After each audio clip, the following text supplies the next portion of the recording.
Jace never imagined that helping someone tie their hair could trigger an interstellar diplomatic incident, but in his defense, no one had warned him that the virulent species encoded their entire romantic history into their grooming customs. If someone had told him, maybe he would have kept his hands firmly in his pockets instead of reaching out on instinct. Then again, instinct was something humans excelled at beautifully, disastrously, hilariously well.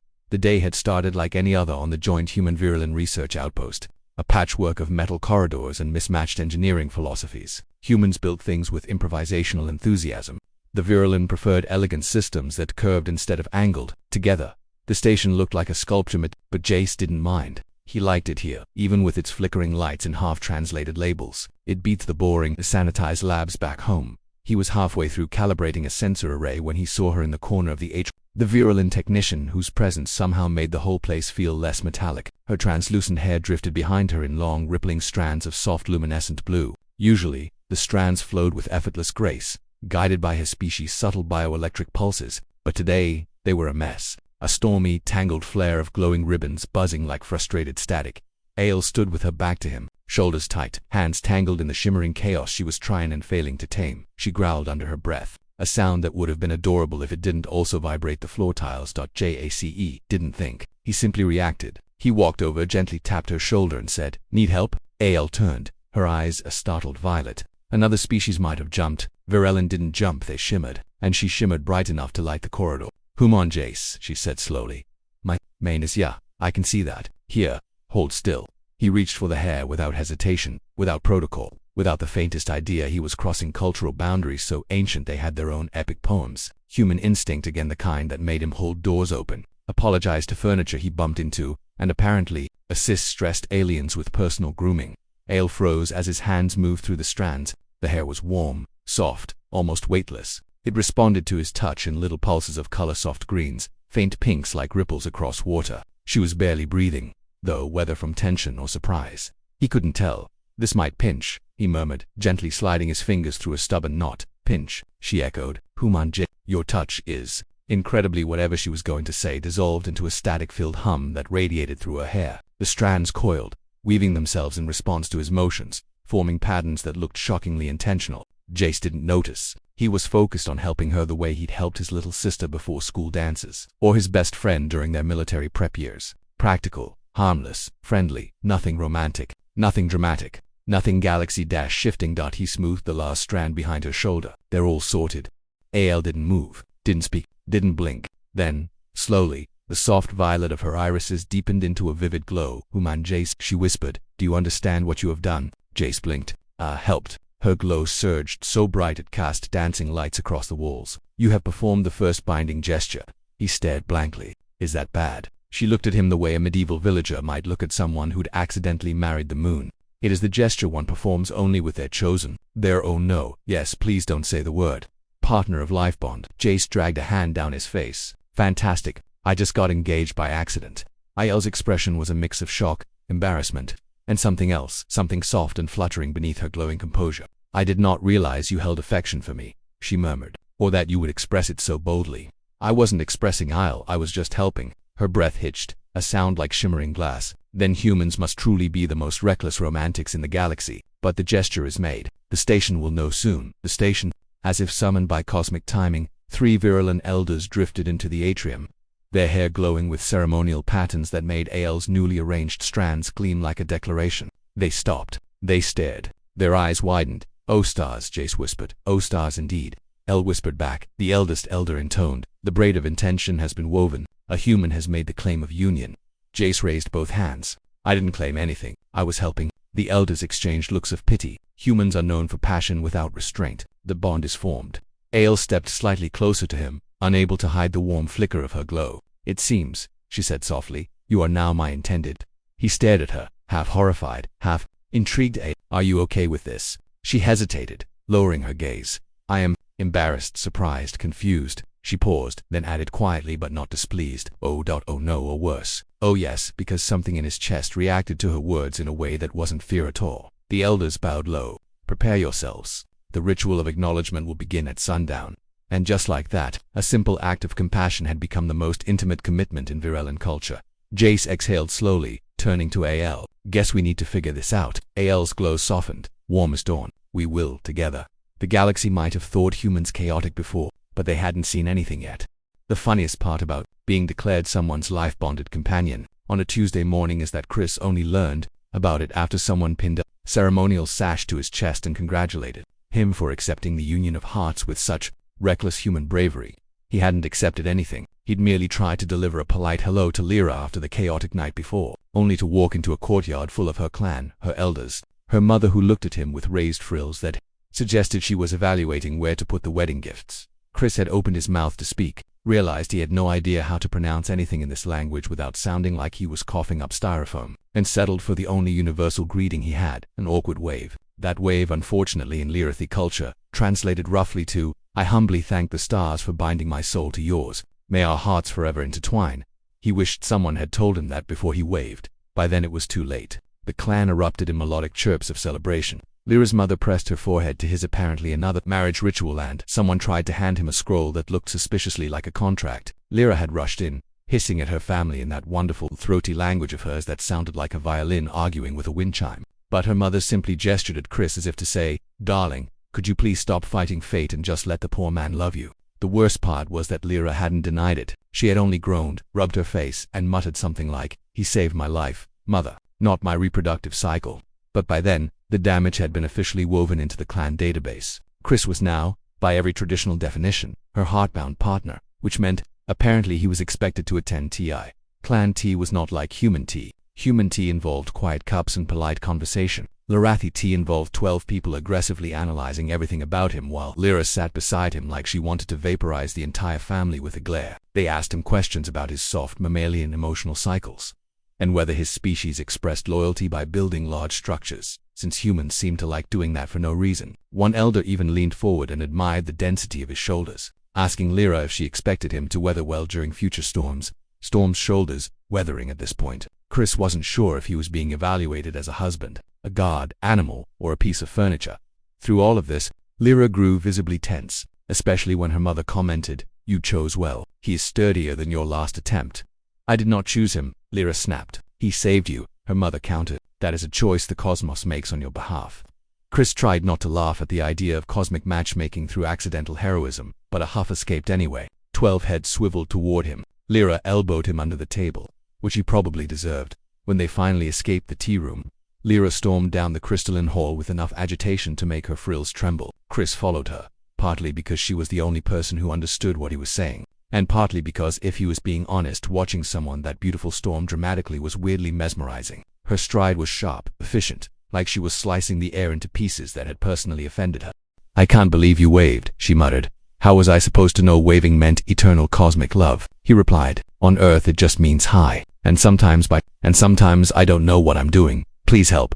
"That is the problem with humans," she said. "Your gestures have too many meanings. You contain too many meanings." "Thanks." Chris offered it as not a compliment, still taking it as one. She gave an exasperated exhale that probably translated to something between "Why do I tolerate you and stop being charming by accident." She stepped into a quiet observatory room filled with glowing star maps and sealed the door behind them. At once, the chaos of her family faded, replaced by a soft hum and the faint blue shimmer of the dome overhead. He expected her to start yelling. Instead, she sagged against the railing, rubbing her temples. "Lyra," he said gently, "if this is causing trouble for you, I'm sorry. I really didn't mean to propose, or ritual bind, or heart vow, or whatever the wave did."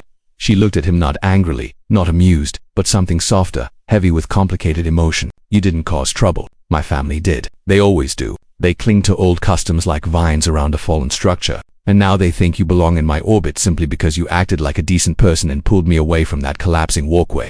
"That wasn't a cosmic sign," he said. "It was reflex. And panic. Mostly panic. I know that," she admitted, lowering her gaze. "But my clan sees fate in everything. And you, humans, you are strangely good at fitting into their idea of destiny. You do things out of empathy, out of instinct. You make choices that don't make sense to more logical species. So when you saved me, they saw meaning. They saw intention." Chris stepped closer, not too close, but enough that he could offer comfort without imposing. "Hey, if it helps, I don't mind helping you sort this out. We can explain things, correct the misunderstanding." She laughed, quiet, bitter, but undeniably amused. "You think it can be corrected? Human, you have no idea how powerful a gesture is to my people. You could have kicked an asteroid away with your foot, and it would mean less than that wave." He winced. "Okay, so maybe step 1 is no more waving." Her lips twitched. "Agreed. A silence settled between them, not awkward but charged, as if the universe had paused to listen. Then she said, softly, for what it's worth, if destiny truly worked the way my family thinks, I could do worse than being bound to someone like you. You're irritating. Yes, terribly soft, terribly reckless, but you care. Even now, when you should be running away from this mess, you ask how to make it easier for me. Yeah, well, he said, rubbing the back of his neck, humans are weird like that. We stick around for people we like. Her eyes lifted to his bright, conflicted, vulnerable in a way she'd never let her family see. Do you like me, Chris? He inhaled, held it, released it slowly. Yeah, I do. Probably too much for someone who barely understands your culture and can't pronounce half your words. Her frills fluttered once, a delicate tremor he'd come to recognize as the Larathi version of a blush that is terribly inconvenient. She murmured, yeah, he said. For both of us. She didn't look away, and for the first time the misunderstanding didn't feel like a crisis, it felt like possibility. If Section 2 had been about surviving tea with Lyra's family, Section 3 began with the universe deciding that things were far too calm and therefore needed to be immediately catapulted into bureaucratic catastrophe. Chris woke to the sound of Lyra cursing in 3 dialects, 2 of which he was fairly certain were illegal to speak before sunrise, while she stared at a blinking holographic sigil hovering over her wristband. What happened? He asked, rubbing sleep from his eyes. She turned the wristband toward him. A rotating emblem displayed the words Heart Union Confirmation, pending preliminary review. He blinked. Ah, is that bad? Bad, she echoed, her voice rising like someone lifting a giant emotional boulder. No, human, it is not bad. It is catastrophic. It means the government believes our union of hearts is real and has begun processing the legal tether. Legal tether, he repeated, already nervous. Yes, a tether. A certified document stating that I am responsible for your emotional stability, financial distress, nutritional habits, and any unpredictable human rituals. And you, she jabbed at him with the hologram, you would be responsible for me during my metamorphic cycles, my seasonal logic fluctuations, and my family's ceremonial demands. He stared. Wait, they think we're like married? They think we are worse than married, she said. That think we have willingly accepted a cosmic soul bond overseen by state clerics. He swallowed. Your planet has state clerics. Unfortunately, the hologram chimed. A cheerful automated voice announced, a review officer will arrive for interview within 1 hour. Another chime, please prepare joint testimony. A third, reminder, any falsehood will result in fines or mandatory. Couples counseling.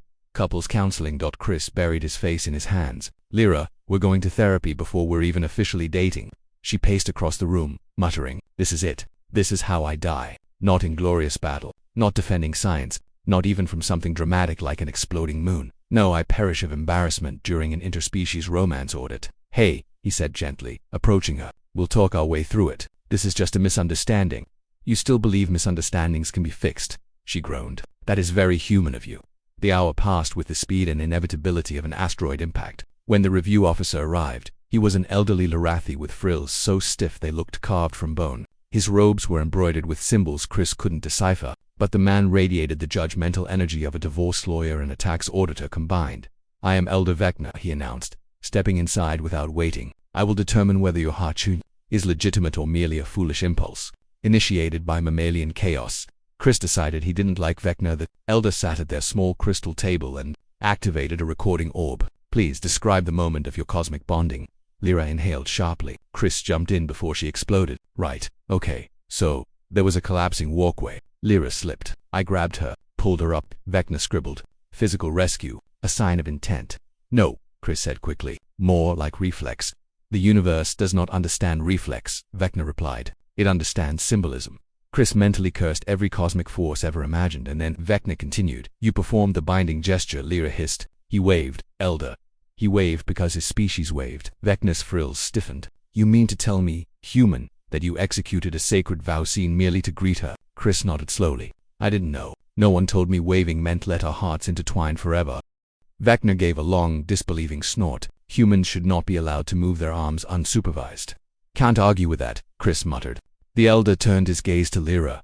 Do you feel affection toward this human? She choked. Actually choked. Chris felt his face heat. Vecna clarified. Affection is required for heart union. Do you desire emotional, intellectual, or future-oriented partnership with him? Lyra sputtered. This is Vecna. This entire situation is absurd. So you do not. Vecna pressed. She fell silent. Not because the answer was no, but because the answer wasn't simple. Chris watched her wrestle with her pride, her fear, her family's expectations, and everything messy and unspoken between them. He felt his heartbeat catch, because whatever she was about to say would change everything. Finally she breathed. care about him. He is irritating and reckless and entirely too human, but he is kind, and he tries, and he has stayed beside me even when he should run. The room went still. Chris couldn't speak. Vecna scribbled furiously. Noted, and you, human, do you care for her? He could have lied. He could have joked. But this was one of those moments where the truth felt lighter than fear. I do, he said softly. Probably more than is wise. Lyra's frills trembled again soft this time. Not embarrassment, but something more vulnerable. Vecna clicked his pen shut. Very well. Final test. Final what now? Chris said. The elder reached into his bag and produced a shimmering sphere. The bonding sphere reacts to united emotional resonance. If you touch it together, its glow will reveal whether your connection is false. Lyra whispered. This is ridiculous. Completely. Chris agreed. Want to do it anyway? She hesitated. If it glows, Vecna will believe we are truly bonded. If it doesn't glow, he said, they'll force us into counseling for lying. She groaned. Why is your species like this? Always choosing the most chaotic option. Hey, you like me for it. I never said that. Your frills did, she glared, which only proved him right. Finally, she extended her hand. Fine, but if this sphere glows because of your emotional irrationality, I will be furious. They touched it. The sphere didn't just glow. It flared bright, warm, golden-like, a tiny supernova of shared chaos and affection. Vecna gasped. By the stars. A true resonance. Lyra froze. Chris held his breath. The elder declared, your heart union is valid. The cosmos approves. Lyra whispered. Chris, what did you do? He swallowed. I think we accidentally passed a magical love lie detector test. The sphere pulsed again. Vecna clapped. Then it is decided. You are officially heartbound. Lyra covered her face. Chris considered fainting. The universe, unfortunately, considered the matter settled. And their story messy, funny, terrifying, tender had just crossed a line neither of them could step back from. If the universe had any decency at all, Section 4 would have begun with calm reflection, perhaps a shared cup of something warm, maybe even a comfortable silence between two people who had just accidentally passed the most sacred intimacy ritual in an entire interstellar civilization. But no, the universe had decided long ago that Chris and Lyra's lives would operate on the principle of maximum chaos at all times. The moment Elder Vec left practically skipping down the corridor with the enthusiasm of a bureaucrat who had just fulfilled the decade-long dream of approving a legendary cross-species bond, Lyra shut the door, leaned against it, and exhaled like someone ejecting all remaining sanity from her body. Chris stood in the center of the room, still holding the bonding sphere, which continued to glow smugly, like a cosmic nightlight of destiny.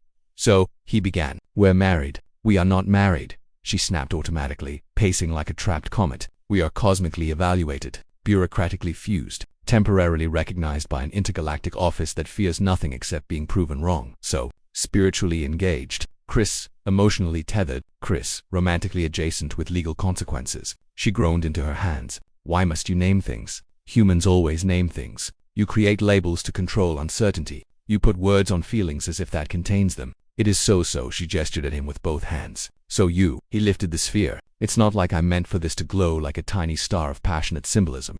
It glowed, she murmured, staring at it with a mix of awe and dread. It reacted to both of us. That is not normal, even for my species. That is not normal. It's not bad though, right? She didn't answer immediately. Instead, she approached him slowly, her frills soft, her expression unguarded in a way he rarely saw. She reached out and rested her fingertips on the sphere beside his, watching its light respond, growing brighter, warmer, pulsing with a soft heartbeat rhythm.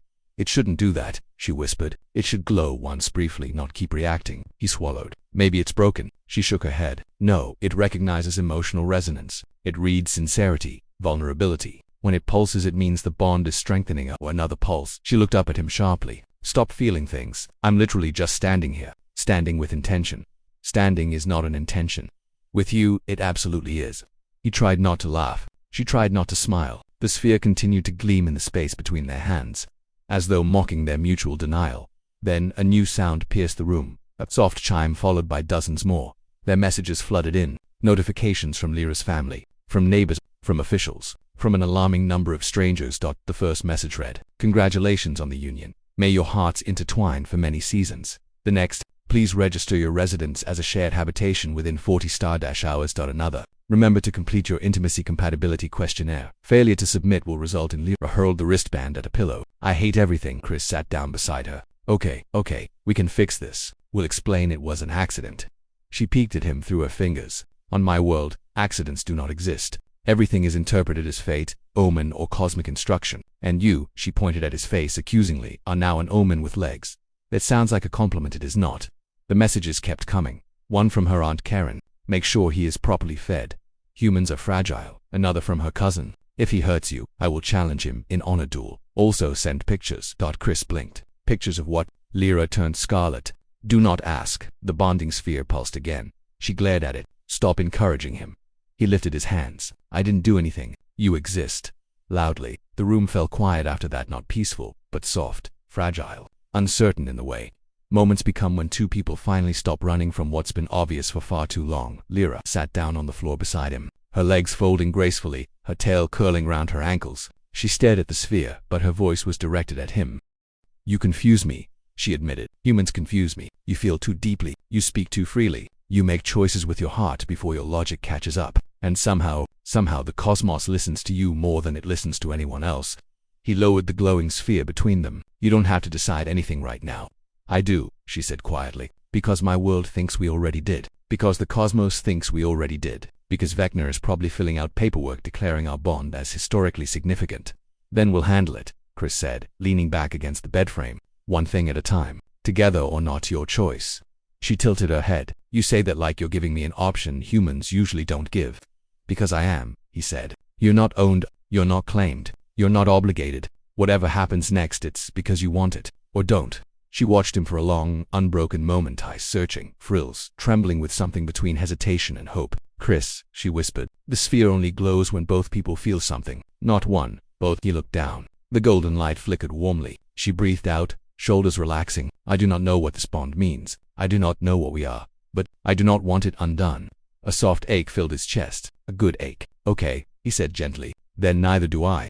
The sphere pulsed one last time, brightful, brilliant before dimming to a soft, steady glow, like a tiny star choosing to stay close instead of burning the sky apart. Lyra leaned her shoulder against his. He didn't move away. Outside, the entire city prepared for the announcement of their cosmic union. Inside, two people sat quietly, letting the uncertainty wrap around them like a new and unexpected kind of warmth, equal parts terrifying and beautiful. A human boy and an alien girl, bonded not by law, nor bureaucracy, nor ancient ritual, but by the simple, universal truth that HFY stories whisper across every corner of the galaxy. Sometimes it's the fragile, chaotic, ridiculous creators who love too much and apologize too little who reshape the stars one connection at a time.